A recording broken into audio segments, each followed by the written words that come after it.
আলাইকুম আ রহমতুল্লাহি ওয়া বারাকাতুহু। সুধী দর্শক, আজকে একটা মজার ঘটনা বলি। এই মজার ঘটনাটা কি জানেন? দুঃখও লাগে, কষ্টও লাগে, হাসিও পাই। হাসি পাই এই কারণে যে এখানে কিছু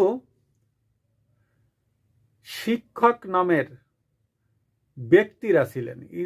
উনরা আসলে কি শিক্ষকের দায়িত্ব পালন করছিলেন, না ওনরা দেশের ভার? এই জিনিসটা আমার মাথায় আসে না। একটা মহিলা একটা মাদ্রাসায় ঢুকেছে। সিসি ক্যামেরায় দেখা যাচ্ছে যে মহিলা মাদ্রাসায় ঢুকিছে। মাদ্রাসায় ঢুকে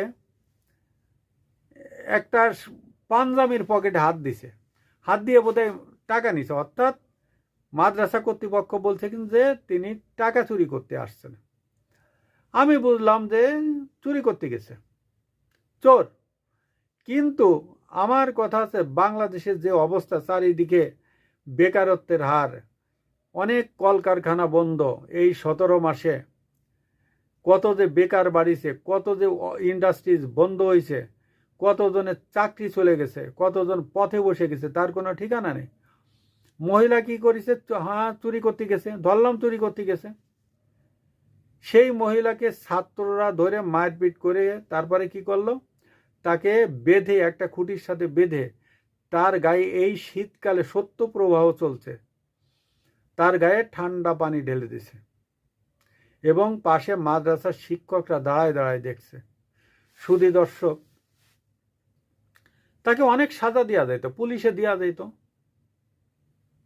কিন্তু এই শীতের সময় একটা মহিলার গায়ে ঠান্ডা পানি দেওয়া এটা কি উচিত হয়েছে?